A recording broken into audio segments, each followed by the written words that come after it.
Hi, I'm Ann V. Brady, and I will be reading an excerpt from my book, A New Beginning, the story of my adoption, life, and service, illustrated by Eric C. Brady.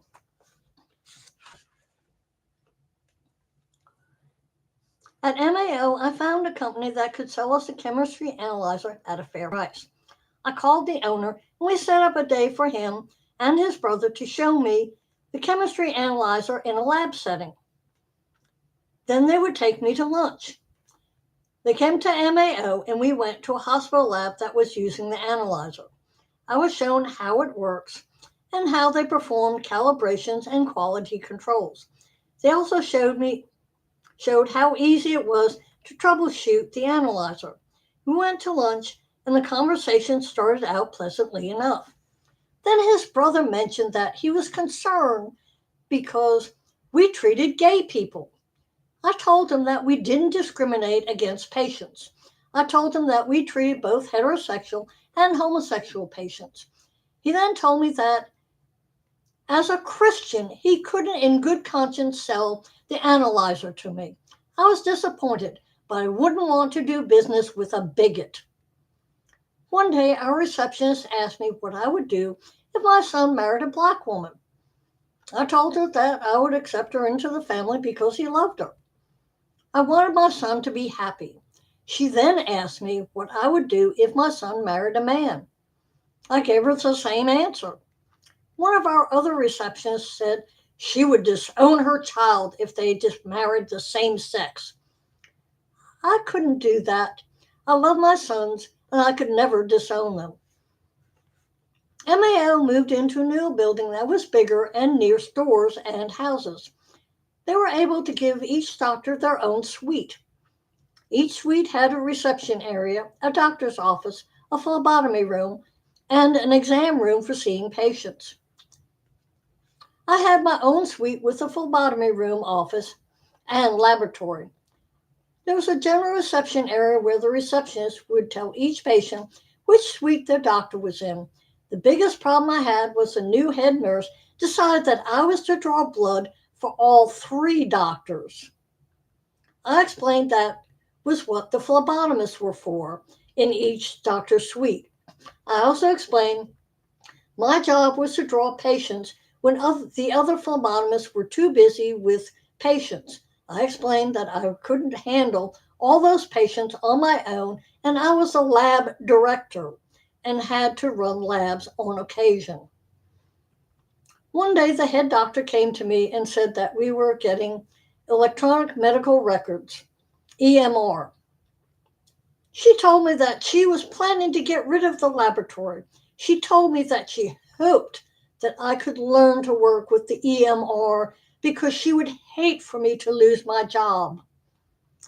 When the EMR was installed, I had to set up panels for laboratory tests. The panels are created were hematology, chemistry, cholesterol panels, among others.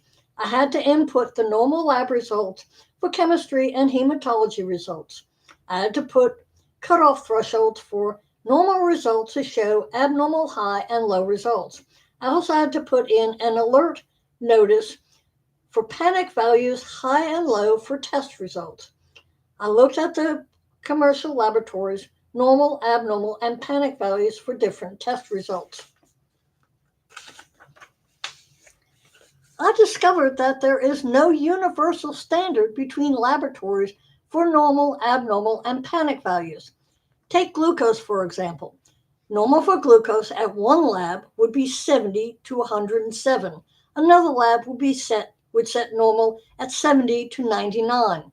I always thought that there should be a universal standard for normal, abnormal, and panic values for any laboratory test. I felt that the doctor was intimating that I wasn't wanted at MAO anymore. I figured it was time to look for a new job. I've always believed that if I'm not wanted, then it's time for me to go. When I went home, I started looking for a new job as either a lab manager or a lab director. I went to the job search section on the ASCP and ASM websites. There wasn't much to find in Alabama. Most of the jobs in science and microbiology were in Tennessee, Georgia, California, Maryland, and Illinois, or jobs looking for military recruits to join the military.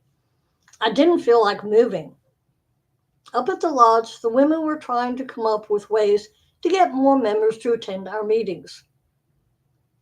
One suggestion brought up by Dee was to offer to teach women how to paint.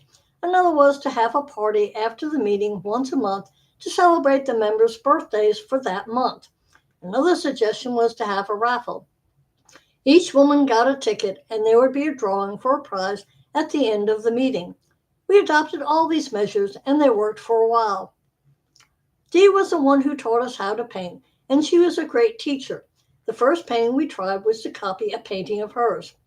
She showed us techniques as we painted, techniques to add depth, shading, and how to blend.